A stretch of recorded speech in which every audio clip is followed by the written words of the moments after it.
In today's video, I'm going to teach you how to connect Slack to OneDrive. By the end, you'll have the OneDrive and SharePoint app added to your Slack workspace so you can find, share, and preview Microsoft files right where your team is already chatting.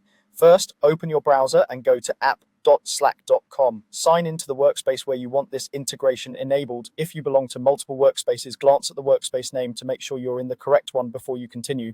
Once Slack loads, look for the More option in the interface. Click More, then choose Tools. This opens a set of built-in options and shortcuts that help you extend Slack's functionality.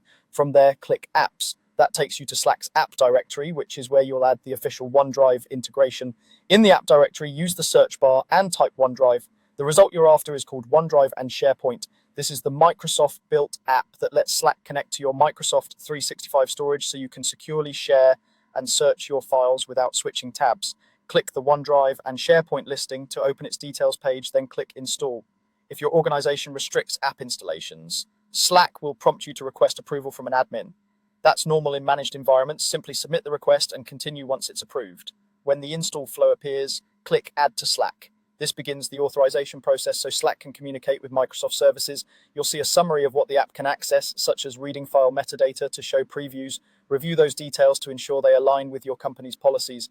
To finish, click Allow. If you're prompted to sign into your Microsoft account, use your organization's credentials and complete any multi-factor authentication your company requires, then accept the permissions. After this, Slack confirms the app is ready. A quick tip: if you don't see apps or can't click Install, your workspace may have app management turned on.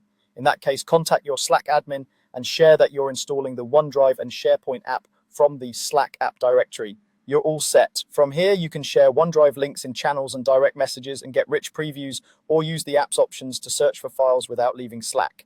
If something doesn't work as expected, double check that you're in the correct workspace, that the app shows as installed under Apps in the sidebar, and that your Microsoft account has access to the files you're trying to share.